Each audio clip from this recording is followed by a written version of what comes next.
Et puis nous recevons sur ce plateau Monsieur le ministre de la Réconciliation nationale, Monsieur Zahabi Ould Sidi Mohamed, qui nous parlera du processus de réconciliation nationale en cours dans notre pays. Monsieur le ministre, bonsoir. Bonsoir. Bonsoir à tous et à toutes et bienvenue sur ce plateau de l'information sur l'ORTM. Je vous le disais tout à l'heure, le Premier ministre Moussa Mara a présidé ce matin au village artisanal de Ségou l'ouverture des travaux du Forum régional des investisseurs. Les régions du Mali et le district de Bamako ont présenté aux participants les différentes opportunités et potentialités dont ils disposent. Le Premier ministre, en visitant les stands des régions, a promis que l'accompagnement du gouvernement ne fera pas défaut. De Ségou, la correspondance de Dougou Fana Traoré. Ce forum, selon ses initiateurs, est un espace promotionnel d'information et de communication autour des opportunités d'investissement dans les régions du Mali. Il va favoriser les contacts directs entre les régions et les investisseurs potentiels des projets étudiés. Le forum des investisseurs offre l'occasion d'associer étroitement le secteur privé, qui est en réalité un maillon essentiel et incontournable du véritable développement économique équilibré partagé. En termes de résultats à la fin des présentes assises, les investisseurs et les bailleurs de fonds sont informés sur les potentialités et atouts des régions du Mali. En visitant les différents stands, on se rend compte que le Mali, à travers ses 8 régions et le district de Bamako, regorge d'énormes potentialités. L'or et le diamant à Kaï et Sikasso, Koulikoro, Ségou et Sikasso encore ont des fibres de coton, du cheptel et des périmètres aménageables. Moti et Gao ont de l'eau, du poisson, le bétail et les falaises. Tombouctou, la mystérieuse, détient ses mystères, le pétrole et le sel gemme de Taoudeni, les produits artisanaux et l'énergie renouvelable et des eaux souterraines en abondance sont à Kidal.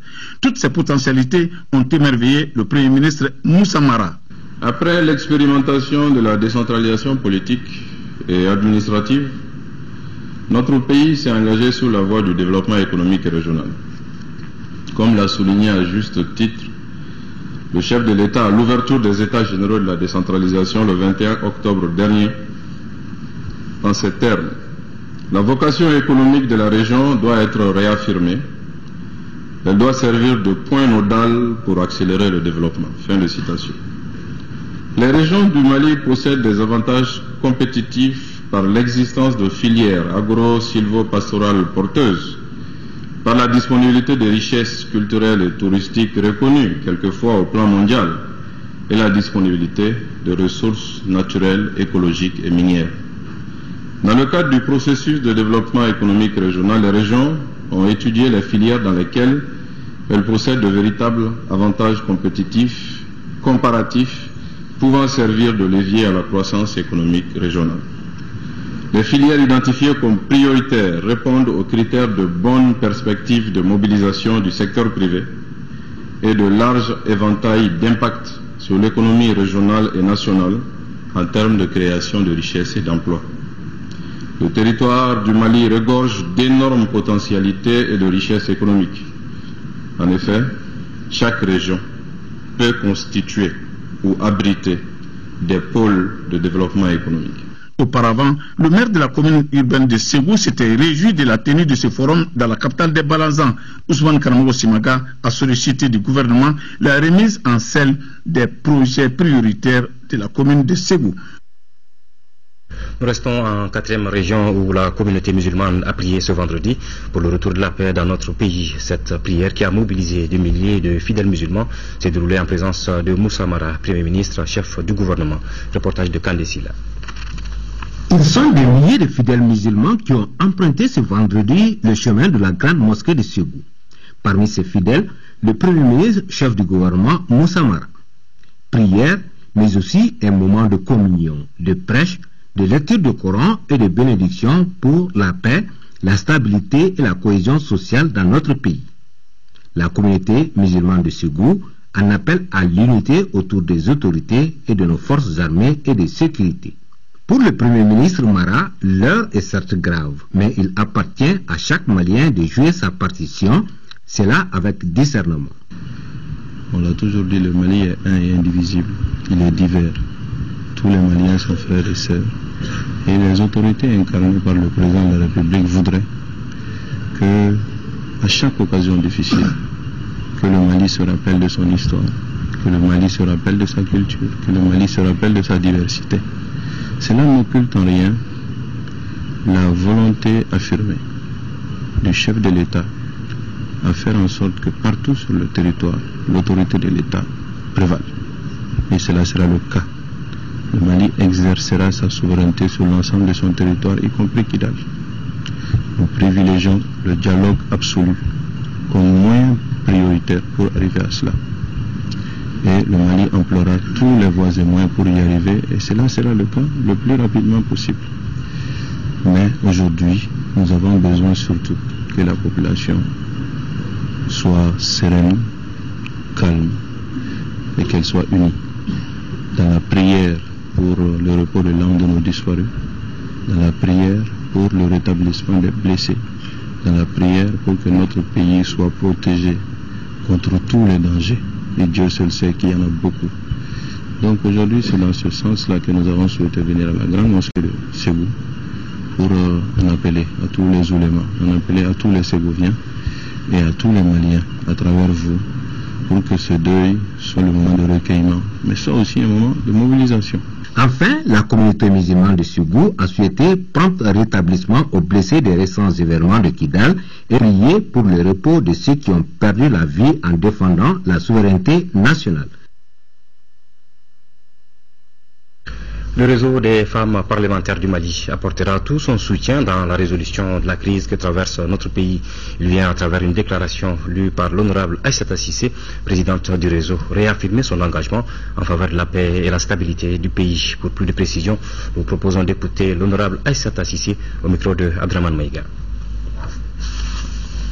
Nous, femmes parlementaires du Mali, en appelant à la voix et au génie des femmes maliennes, comme elles savent si bien le faire, pour sauver notre chère patrie, en appui au gouvernement, à l'Assemblée nationale, à nos chefs traditionnels, à nos hommes politiques, à la diaspora, à toutes les confessions religieuses et à la société civile. Dans nos traditions, la femme est toujours mise en avant pour le règlement des conflits dans la famille. En rappelant l'histoire du Sourgou Touareg et du Gaïbo Soreil, notre réseau lance un cri de cœur aux groupes armés. Récit. Une mère a mis au monde deux frères, dont un Touareg et l'autre Soreil. Une dispute enclenchée entre eux a dégénéré et ils ont pris chacun un sabre pour se poignarder. Leur mère s'est interposée entre eux en soulevant le sein droit. Mais refusant d'obtempérer, Dieu Tout-Puissant les a transformés en pierre, une blanche et l'autre noire. Il les a ainsi châtiés pour n'avoir pas écouté leur mère. Le lieu est devenu un des endroits les plus historiques et touristiques de la région de Gao. Il est situé entre Taoussa et Chabaria. C'est dur que nous, femmes parlementaires, croyons en la médiation des femmes maliennes qui sont déjà très mobilisées pour le règlement définitif de ce conflit qui n'a que trop duré. En ces moments douloureux pour notre pays tout entier, le réseau des femmes parlementaires déplore les pertes en vies humaines suite à ces événements tragiques, s'incline devant la mémoire des victimes tombées sur le champ de l'honneur, présente ses condoléances les plus attestées aux familles et souhaite prompt rétablissement aux blessés, demande la mobilisation de la communauté nationale et internationale pour la libération des otages dans les plus brefs délais, demande un cessez-le-feu immédiat entre les groupes armés et les forces armées, exige la reprise du dialogue inclusif, exhorte l'ensemble des organisations de la société civile du Mali à jouer pleinement son rôle d'apaisement, de médiation et de défense des intérêts du peuple, encourage l'Assemblée nationale à mettre en œuvre son intention de la mise en place d'une commission d'enquête parlementaire pour situer les responsabilités par rapport à ce qui s'est passé lors de la visite du Premier ministre à Kidal, exige le cantonnement et le désarmement des groupes armés et invite la MINUSMA et la force Serval à aider le gouvernement dans ce sens.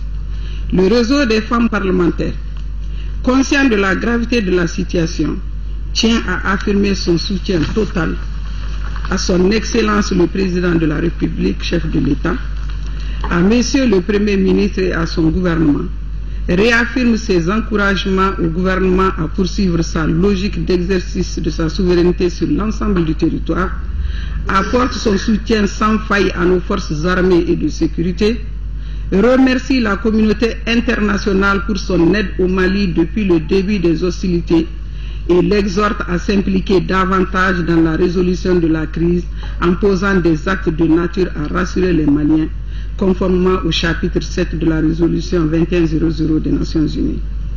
Ô femmes du Mali, toujours premières victimes des guerres, à travers les viols dont elles sont victimes, l'assassinat de leurs époux, de leurs frères, de leurs fils, de leurs petits-fils, levons-nous comme un seul homme pour sauver notre patrie. Cette patrie qui nous a tout donné et à qui on doit tout. Attachons nos pagnes et allons à la reconquête de notre souveraineté et de notre dignité. Mais surtout, utilisons le savoir-faire de nos ancêtres dans le calme et la sérénité pour que plus jamais ça. Suite aux affrontements de Kidal, le gouverneur de la région de Gao, Oumar Baba Sidibé, appelle la population de la 7e région au calme et à la sérénité. Il rassure que la situation est sous contrôle et que les travailleurs peuvent mener leurs activités sans s'inquiéter. Il l'a dit au micro de Daouda Zoumana Traoré.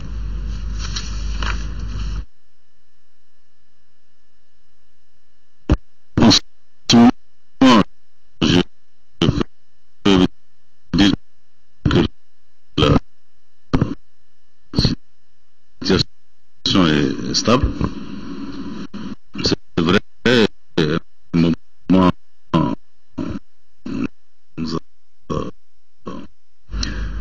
voilà quelques petits problèmes avec cet élément de Daouda Zoumana Traoré que nous retrouverons certainement au cours de ce journal. Je vous le disais en début de journal, nous recevons sur ce plateau le ministre de la Réconciliation nationale, M. Zahabi Ould Sidi Mohamed. Monsieur le ministre, bonsoir. Bonsoir. Merci de venir sur ce plateau. Vous étiez avec le Premier ministre Moussa Mara lors de la tournée dans les régions du Nord et vous avez donc personnellement vécu ces événements malheureux de Kidal. Quelle lecture vous faites donc de cette situation survenue à Kidal? Merci bien. Effectivement, j'étais dans la délégation du Premier ministre dans la tournée du Nord. Tout d'abord, je voudrais commencer par présenter mes condoléances à tous les Maliens qui sont tombés au cours de ces tragiques événements. Et surtout aux familles des militaires, des forces armées et de sécurité du Mali qui nous ont protégés et n'eût été leur secours, certainement qu'on ne serait même pas sur ce plateau pour pouvoir parler avec vous, très franchement. Nous ont protégés parce qu'on était lâchés et ils nous ont assistés jusqu'à ce qu'on a pu regagner le camp. Parce que la visite du Premier ministre était une visite vraiment administrative. Elle n'avait rien de belliqueux, elle n'avait rien de déclaration de guerre. Et on l'avait préparé avec les partenaires qui nous ont donné même les moyens de nous trouver à Kidal. Malheureusement, il y a eu des groupes qui ont délibérément voulu nous attaquer. Parce que quand on est arrivé là-bas, de 12h30 à 21h le soir, on était sous le feu. L'armée malienne n'avait pas ouvert le feu sur personne. Ça, je tiens à faire cette précision. Donc, voilà, des gens qui ont bien voulu profiter de cette visite pour déclencher ce qui me semble avoir été bien préparé contre le gouvernement du Mali et la délégation. Et c'est ainsi que, bon, il y a eu les événements et l'armée malienne. Bon, je précise parce que quand je regarde les médias qui parlent, l'armée a perdu cette position, cette là. Bon, il faut fixer les choses. Ce qu'il y a eu à Kidal, comme je l'ai dit, c'est une agression contre le gouvernement du Mali. Et le Conseil de sécurité a bien qualifié les faits en les situant dans leur contexte, avec l'assassinat sauvage des préfets qui sont des civils qui ne sont pas des gens armés. Donc cette précision, il faudrait qu'on la fasse. Quant au dispositif de l'armée malienne qu'il y a dans le nord actuellement, c'est un dispositif d'accompagnement pour la stabilisation. Ce n'est pas un dispositif de guerre, parce que le gouvernement n'était pas dans une logique de guerre. Depuis le début, le gouvernement a décidé de donner priorité au retour de l'administration, à l'assistance aux populations, et les unités qui sont déployées sur le terrain sont des unités légères qui opèrent dans un contexte pacifique, pas dans un contexte d'hostilité, parce qu'autrement elles se seraient mieux préparées. Donc ça, c'était précision à apporter. Donc le gouvernement a été victime d'une agression, s'il faut appeler le chat, et nous constatons les faits. Voilà ce que je voulais dire sur les événements tragiques de Kidal. Voilà, monsieur le ministre, après tous ces constats, est-ce que le processus de réconciliation nationale en cours ne prend pas un coup avec ces événements malheureux survenus à Kidal? Bon, vous savez, ce qui est arrivé à Kidal est très grave. Et ça mérite qu'il y ait une réponse effective, que les Nations Unies prennent les responsabilités pour faire les enquêtes qu'il faut et situer les responsabilités. Et le gouvernement veillera à ce que cela soit fait. Ceci dit, je dirais que la solution de tout conflit passe par le dialogue. Et je vais vous dire que franchement, et en toute conviction, le gouvernement, depuis l'élection du président de la République, Ibrahim Boubacar Keïta, a démontré suffisamment qu'il voudrait la paix. Parce qu'au lendemain de l'investiture du président de la République, il a reçu tous les groupes armés à Koulouba pour leur dire nous voulons aller au dialogue. Et il y a eu des avancées importantes dans le cadre de l'application de l'accord de Ouagadougou, dont toutes les parties se prévalent. En tout cas, nous nous prévalons de ça. Et de l'autre côté, les déclarations sémantiques disent qu'ils sont liés par cet accord. Alors, si tout le monde est lié par cet accord fixe déjà le cadre des négociations sur lesquelles nous travaillons. Nous n'avions pas arrêté de travailler sur ça. La première des choses, c'est que cet accord, il déclare le principe de l'unité et de l'intégrité territoriale du Mali, que les mouvements rebelles reconnaissent. Le deuxième, c'est que ce même accord, il dit que la laïcité et le caractère républicain de l'État sont non négociables. Le troisième point, l'inclusivité du dialogue intermalien. Et le quatrième point, qui ressort aussi des résolutions de l'Union africaine, c'est que le caractère de la stabilité sous-régionale. Parce que le conflit du Mali il a aussi des ramifications dans la sous-région. Donc la solution qui sera trouvée au conflit du Mali, elle doit aussi tenir compte de la stabilité de la sous-région. C'est-à-dire que nous ne pouvons pas faire un accord qui va entraîner un précédent dangereux dans d'autres pays qui font face à des problèmes similaires, qui ont des minorités aussi qui revendiquent les mêmes choses que ces mouvements revendiquent. Monsieur le ministre, certains de ces points que vous venez de lire sont remis en cause par les mouvements rebelles qui demandent une relecture des accords de Ouagadougou. Je ne suis pas au courant. Moi, ce que je sais, c'est que nous sommes pour le dialogue, nous sommes en train de travailler dessus, et comme je l'ai dit, le président de la République a nommé un haut représentant du chef de l'État qui est chargé de faciliter ces pourparlers de paix. Et autre point extrêmement important, toujours dans ce même registre, nous avions aussi commencé à préparer ces négociations au niveau interne. Donc nous avons tenu les états généraux de la décentralisation, parce que la question, c'est une question qui concerne tout le Mali. Ce n'est pas une affaire du Nord seulement. Ce pays, il est un et indivisible, et il ne faut pas se leurrer, on ne va pas le diviser. Monsieur le ministre, est-ce qu'aujourd'hui vous allez avoir en face les mêmes interlocuteurs que vous aviez avant les événements de Kidal? Sur ce plan, je ne me pose pas tellement cette question, moi. qui va être l'interlocuteur. Est-ce qu'il faut continuer à faire les négociations avec les mêmes interlocuteurs ou est-ce qu'il faut changer? Comme je vous l'ai dit, je ne me préoccupe pas de ça. Celui qui sera en face de nous, on va négocier avec lui. Qui qu'il soit. Maintenant, ce qu'il y a, c'est que ces principes, comme je vous dis, on prépare ces négociations. Donc on a fait les états généraux de la décentralisation, il y a eu des recommandations, on a fait les assises sur le Nord, le forum de Gao, le forum de Tombouctou, et nous avions demandé au mouvement de nous donner leur plateforme de revendication afin que nous mettions tout ça bout à bout pour voir qu'est-ce qu'ils demandent par rapport à ce qui est possible au Mali. Et je vous dis, on ne va pas lâcher là-dessus, c'est-à-dire qu'on sait ce qu'on fait, nous sommes déterminés, il y a des principes sur lesquels nous voulons travailler en toute transparence et sur lesquels on est prêt à négocier.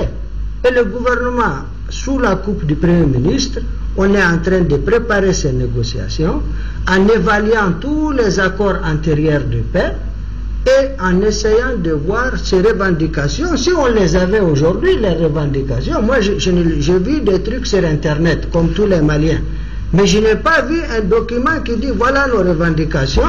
On les aurait mis avec ça, on les aurait même soumis lors des assises, parce que c'était ça notre plan. C'était de soumettre cette plateforme lors des assises afin que tous les Maliens se prononcent. On ne va pas faire des négociations en cachette ou discrète, ça va être transparent et participatif à tous les Maliens.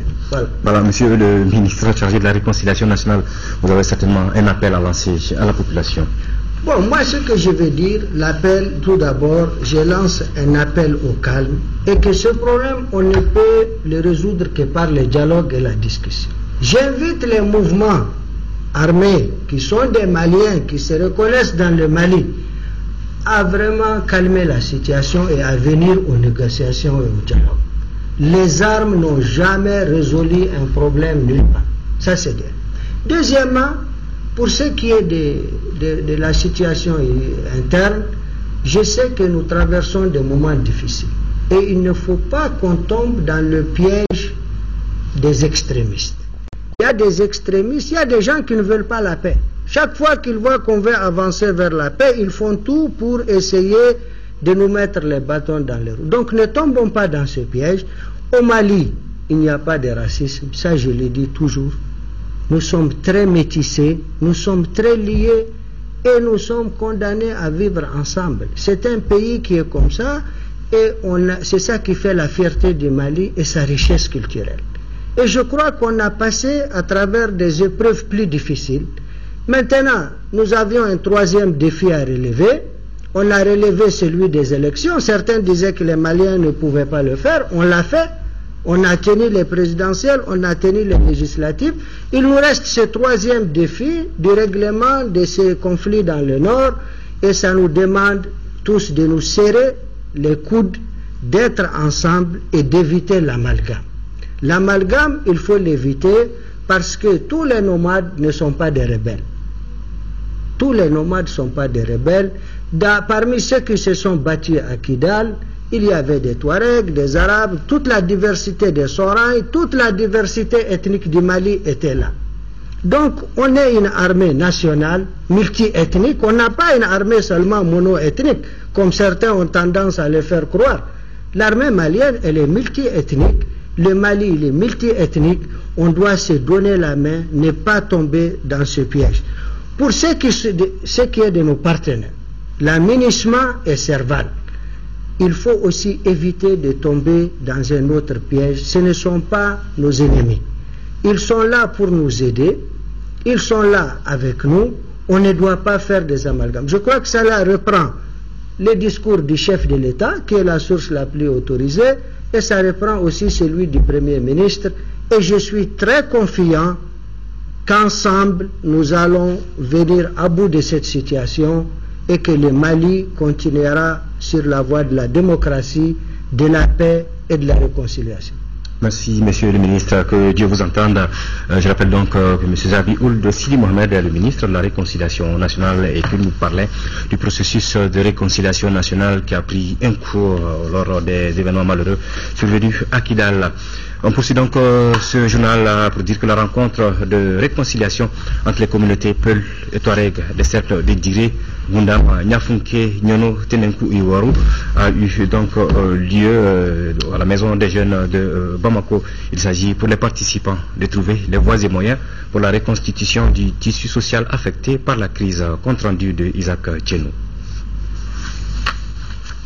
Le processus de réconciliation au Mali est en marche après la grave crise qu'a connue le pays. Cette rencontre de dialogue et de réconciliation entre communautés Peul et Touareg en est une parfaite illustration. Initiée par l'ONG Delta Survie, la médiation entre ces deux communautés est assurée par Dina Dogo. Je suis convaincu que si on arrivait à les faire asseoir autour d'une même table et qu'ils dialoguent, il y a peut-être assez de chances pour qu'ils se comprennent. Et c'est ça qui est l'idée de cette rencontre. Bon, bien vrai, les événements de Kidal ont failli semer les doutes et la peur dans certains esprits, mais la raison a prévalu. Que cet événement marque une pierre angulaire dans le cadre plus large de réconciliation nationale à Mali et qu'il sera considéré comme un exemple positif à suivre par d'autres dans une recherche similaire pour la paix. Rien ne saurait faire dévier de la trajectoire de la paix et de la réconciliation dans ces pays. La prévention et la gestion de proximité est certainement la voie la plus idoine pour l'instauration d'un climat de paix. Les présents ateliers en est un exemple à encourager, car venant des populations elles-mêmes. Peul et Touareg partagent le même espace et ont de commun la culture et l'élevage. Cette rencontre permettra certainement l'élaboration d'un code de conduite pour l'application des résolutions. À la suite aux affrontements de Kidal, le gouverneur de la région de Gao, Oumar Baba Sidibé, appelle la population de la 7e région au calme et à la sérénité.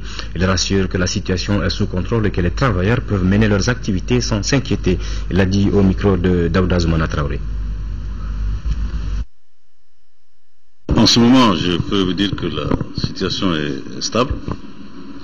C'est vrai, à un moment, on nous a annoncé l'arrivée d'hommes armés dans les environs de Ménaka, mais nos troupes sont encore à Ménaka. Et au niveau de Dansongo, je crois que ça va aussi. L'administration, nous sommes là. La preuve, je suis assis devant vous. Tout mon cabinet est là. Le préfet adjoint de Gao est là. Et tout juste derrière vous, c'est le directeur régional, le directeur de l'hôpital de Gao, qui est en ce moment dans son bureau pour me faire le point de situation des blessés de Kidal qui sont au niveau de l'hôpital. Donc nous sommes en place, nous sommes en train de travailler et nous travaillons comme tous les jours. C'est vrai, quand il y a eu ces menaces, d'accord, je peux comprendre, certains fonctionnaires ou certains agents ont perdu le sang-froid et ils se sont éloignés un tout petit peu, mais je dis que la situation est bien sous contrôle par les forces armées et de sécurité, avec les forces de soutien qui sont Serval et l'aménagement. La situation est bien contrôlée et les services sont en place, les gens sont en place, les travailleurs sont en place et le travail est en train de se faire normalement. Et dès lundi, je ferai une rencontre avec l'ensemble des fonctionnaires et vous pouvez passer, vous trouverez que tout le monde est là. Et nos forces sont en train de réoccuper leurs anciennes positions avec l'appui, je l'ai dit tout à l'heure, des forces alliées. Et je pense qu'il n'y a pas il n'y a pas à s'inquiéter. D'ailleurs, hier, nous avons passé le temps, toute la journée, toute la soirée, à faire des messages pour que les gens gardent le sang-froid. Le commandant des troupes Serval a fait un communiqué, le colonel Lavou, pour assurer les populations. Ce qui est arrivé, c'est vrai, c'est arrivé, mais nous pensons que c'est circonscrit et ça ne va pas au-delà de ce qui a été fait. C'est ce qu'il a voulu dire et tout le monde a constaté depuis quelques jours. Les forces de l'aménagement sont à nos côtés et surtout tout le monde a remarqué le déploiement des forces de Serval aux côtés des FAMA. Non seulement les villes sont en train d'être sécurisées, par exemple, je vous dis, au niveau de Ansongo, Serval est là-bas et elles sont en train, les forces Serval avec les FAMA, elles sont en train de se réorganiser pour sécuriser toutes les zones. Les anciens postes sont en train d'être réoccupés Et tout ça, ça se fait en collaboration avec FAMA, Serval et MINUSMA. Ils sont en train de travailler la main dans la main, ce qui rassure. Et encore une fois, je dis à tous ceux qui pensent que la situation est en train d'être grave, non, je dis non. Il faut que... Non, la situation est sous contrôle. La situation est sous contrôle. On peut travailler. Il faut que chacun soit à son poste. Dans le même registre, le Conseil supérieur de la communication, face à la situation qui prévaut actuellement au nord du Mali, invite tous les hommes des médias, publics comme privés, nationaux comme internationaux, à faire preuve de professionnalisme, de discernement, de responsabilité dans le traitement et la diffusion de l'information. Le Conseil supérieur de la communication, conscient de sa mission de régulation de l'espace médiatique, rappelle que l'incitation à la révolte et à la violence, la diffusion délibérée et tendancieuse de fausses nouvelles, l'incitation à la haine ethnique et raciale constitue entre autres des fautes graves et répressives en matière d'éthique et de déontologie de la profession et par conséquent doivent être circonscrites des pratiques. En cette douloureuse occasion, le Conseil supérieur de la communication présente ses condoléances les plus attristées au gouvernement, aux militaires et à toutes les familles des victimes et souhaite prompt rétablissement aux blessés. Et puis suite aux événements survenus à Kidal le 17 mai jour suivant, nous continuons de recevoir à notre rédaction des réactions. C'est ainsi que le REDECOMA, le réseau des jeunes des partis politiques du Mali, le club des amis de Yacouba Traoré, le cadre de partenariat entre le collectif des associations de développement du Sahel occidental et le Corém, le Sénas, la Sénas face au RE, le bureau politique national de l'UM-RDA, la MGV Mali, le réseau Paix et Sécurité des femmes de l'espace CEDEAO, l'Assemblée permanente des chambres de métiers du Mali, le RCP, l'Association pour le développement du cercle de Bandiagara, le collectif des acteurs pour la paix et la réconciliation, l'Union nationale des femmes du Mali condamnent tous les événements tragiques survenus à Kidal et ont entraîné plusieurs morts et blessés. Ils présentent par la même occasion leurs condoléances les plus attristées aux familles des disparus et apportent tout leur soutien au gouvernement et à nos forces armées et de sécurité. Le président de la République vient de décréter 3 jours de deuil national sur toute l'étendue du territoire. La mesure est en vigueur depuis ce matin à 0h, applicable jusqu'à dimanche à 0h. Aussi paradoxal que cela puisse paraître, nombre de citoyens maliens n'appréhendent pas véritablement la signification du concept de deuil national. Que signifie-t-il et quels sont les comportements qui doivent être adoptés par les citoyens et les autorités publiques pendant cette période? La réponse dans ce dossier réalisé par Oumar Moussa Traoré. Un deuil national de 3 jours est en vigueur sur toute l'étendue du territoire national depuis ce vendredi matin à 0h. La mesure a été prise suite aux événements douloureux survenus à Kidal et c'est un décret présidentiel qui la consacre. Aussi paradoxal que cela puisse paraître, nombre de citoyens maliens ne savent pas ce que l'expression deuil national signifie. Quel sens vous donnez au deuil national? Vraiment, monsieur, moi je ne comprends pas le deuil national. Le deuil national, dans ce sens-là, ne veut pas dire aujourd'hui mettre les drapeaux en berne, mais surtout aller à un repos. Mais dans le contexte actuel, le deuil national, l'idée c'est de penser déjà à ceux qui sont morts pour la patrie, parce que ceux qui sont morts, ils ne sont pas morts pour rien, ils sont morts pour libérer le pays, ils sont morts et on sait dans quelles conditions ils sont morts. Deuil national, pour moi, la définition, c'est pour rendre hommage à tous ceux qui ont donné leur vie pour la patrie. La mesure est en vigueur depuis vendredi à partir de 0h et sera en application jusqu'à dimanche à 0h. La décision, qui est un acte éminemment politique, a pourtant beaucoup de significations et est prise dans des circonstances bien précises. Le deuil national est décrété par le président de la République, chef de l'État. Donc, c'est le gouvernement d'un pays qui décrète un deuil national à l'occasion de certaines circonstances. Exemple, le décès de certaines personnalités connues, reconnues, en cas de catastrophe, en cas de personnes qui ont été tuées dans l'exercice de leur mission. Des personnes qui, de par leur héroïsme, sont tombées, par exemple, face à l'ennemi. Le deuil national consacre donc une période de recueillement et de réflexion sur le sens d'un événement douloureux pour la nation. Les drapeaux sont mis en berne généralement. la toute première chose, c'est que le drapeau est mis en berne. La durée dépend du pouvoir discrétionnaire du président. Souvent ça peut durer 24 heures, souvent une semaine, souvent un mois, ça dépend des pays. On observe également une minute de silence à l'occasion d'un deuil national. Et cette minute de silence, d'ailleurs, c'est pas en une seule journée. Durant toute la période, et les institutions de l'État, à chaque rencontre, il appartient à celui qui préside la rencontre, la réunion, de dire que d'observer une minute de silence à l'occasion de tel événement. Nous avons également, il est recommandé, les manifestations à caractère de fête, de sursoir à cela. Il n'y a pas une instruction formelle qui interdit, mais en règle générale, quand il y a deuil national, on se prive de ces manifestations. Et spontanément, au niveau des lieux de culte, par exemple, on peut demander à ce que des prières soient dites au niveau de ces lieux de culte, les mosquées, les églises et autres. Au demeurant, il faut signaler qu'aucun texte national ne régit cette matière éminemment politique. Cette situation est peut-être à la base des confusions autour de la mesure. Il est important de préciser que deuil national ne veut pas dire automatiquement rester à la maison. Seul un acte du gouvernement peut dire qu'il y a deuil national. Aujourd'hui, la journée est chômée pour cette occasion.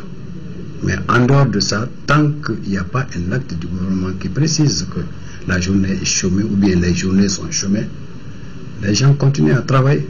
Pour mémoire, les autorités maliennes avaient décrété une période de deuil national à l'occasion du décès de deux anciennes figures emblématiques du monde politique international, amis du Mali.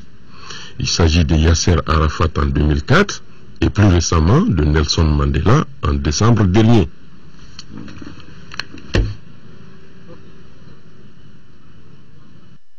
Le directoire des partis politiques de la majorité présidentielle organise demain samedi une marche unitaire en faveur de nos forces armées de sécurité pour la libération de Kidal. En prélude à cette marche, les initiateurs invitent toute la population de Bamako à sortir massivement demain pour soutenir l'unité nationale. Écoutons M. Baber Gano, secrétaire politique du Rassemblement pour le Mali RPM, et Mme Zouré Fadimata Maïga, secrétaire aux relations extérieures du bureau exécutif de l'ADEMA PAJ. Ils sont au micro de Moussa Fane. Nous, directeur exécutif de la majorité présidentielle, nous inclinons devant la mémoire de toutes les victimes, civiles et militaires, tombées sur le champ de l'honneur pour la défense de la patrie et de l'intégrité territoriale du Mali. Nous réaffirmons notre soutien indéfectible à notre armée nationale, à son président de la République, au gouvernement, pour défendre l'intégrité du Mali, l'unité nationale et l'indivisibilité du Mali. Nous invitons tous les Maliens et toutes les Maliennes à se mobiliser pour une marche unitaire le samedi 24 mai pour témoigner de notre soutien et faire une motion particulière au gouvernement de la République du Mali dans son action salutaire par le peuple malien. Nous sommes des partis politiques de la majorité présidentielle et nous avons un rôle historique de donner du temps lorsque le pays est en état de crise. Nous considérons que aujourd'hui, toutes les Maliennes et tous les Maliens ont le souci de l'unité nationale et de tout le recouvrement du territoire national du Mali. Les initiateurs de la marche de demain, à travers le directoire mis en place par les partis politiques de la majorité présidentielle, invitent toutes les forces vives de la nation à cette marche unitaire, une marche pour la paix, une marche pour la cohésion et une marche pour soutenir nos forces vives, nos forces de sécurité, nos forces armées dans le combat de mener tous les jours pour la paix, pour la sécurité et pour l'intégrité du territoire. À cette marche, nous invitons tous les partis politiques, toutes les centrales syndicales, toutes les coordinations des associations féminines, tous les jeunes du Mali, les associations féminines de Bamako, de Kati et de toutes les localités environnantes. Demain samedi 24 mai, à la place de la Liberté, à partir de 7h. La marche débutera à partir de 8h. Nous attendons à cette marche tous les Maliens, parce que c'est une marche pour la paix. Deux députés de la Commission des Affaires étrangères de l'Assemblée française en visite officielle au Mali ont animé hier après-midi un point de presse ici à Bamako. L'objectif est de s'enquérir des actions entreprises par la France au Sahel et particulièrement au Mali. Pour les députés français, l'urgence est de rétablir le dialogue entre le gouvernement et les rebelles du Nord. Reportage de Moussa Fane que nous retrouvons. En visite officielle au Mali depuis le lundi dernier, le président de la Commission des Affaires étrangères de l'Assemblée nationale française et les rapporteurs de cette commission sont venus constater de visu les actions que leur pays a entreprises ici au Mali. Nous sommes tous engagés en vue de l'intégrité territoriale de la totalité de ce pays depuis le début et nous n'avons jamais varié là-dessus. C'est-à-dire qu'à partir de cette crise, on revienne rapidement à la négociation qui prévoit, entre autres choses, le cantonnement, mais surtout un accord définitif de paix et les moyens de vivre ensemble à l'intérieur du Mali. Mais en plus, nous sommes là, nous, comme parlementaires français, pour contrôler l'action du gouvernement français dans ce pays et dans la zone sahélienne en général.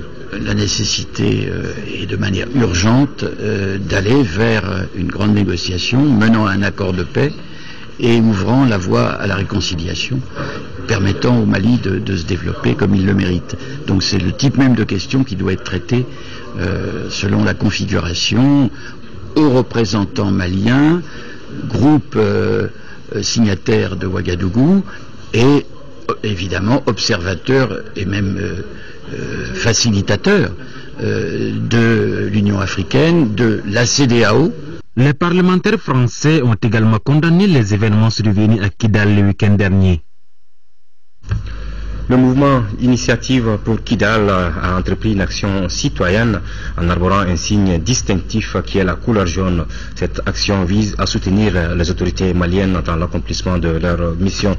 Pour plus de détails, nous écoutons Alioune Ifrandiaï. Il est au micro de Al-Jumatina.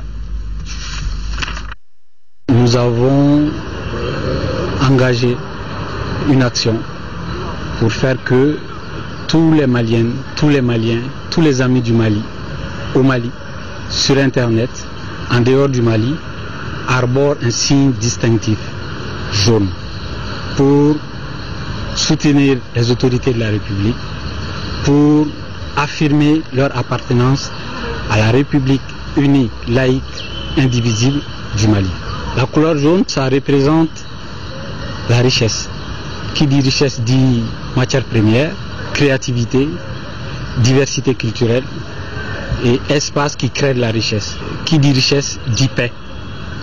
Et la couleur jaune, c'est aussi cette couleur du drapeau malien qui est le lien entre le vert et le rouge. Ça veut dire la couleur du rassemblement. Et nous demandons à tous les Maliens, enfin, que nous quittons enfin cet esprit de Banyangwea pour évoluer vers un esprit de Badénian, qu'on puisse affirmer, réaffirmer notre appartenance à la République, que nous puissions affirmer que désormais toute action de revendication se passe dans un cadre républicain, que chacun prenne conscience que c'est par ça que nous pouvons créer un pays harmonieux, un Mali harmonieux, un Mali moderne. L'ONG GREFA vient de lancer le projet de renforcement du dialogue social, de la consolidation de la paix et de la cohésion sociale dans le cercle de Gao. Ce projet, qui se déroulera dans 4 communes du cercle, a bénéficié de l'appui financier du PNUD à hauteur de 22 millions de francs CFA pour une durée d'exécution de 4 mois. De Gao, le reportage de Drissa Kone. Ce sont 3 communes sédentaires et une nomade du cercle de Gao qui abriteront ces projets sur le renforcement du dialogue et de la cohésion sociale. Les communes concernées sont la commune urbaine de Gao, la commune rurale de Gouzouré, celle d'Anchawadji et de Gaberou.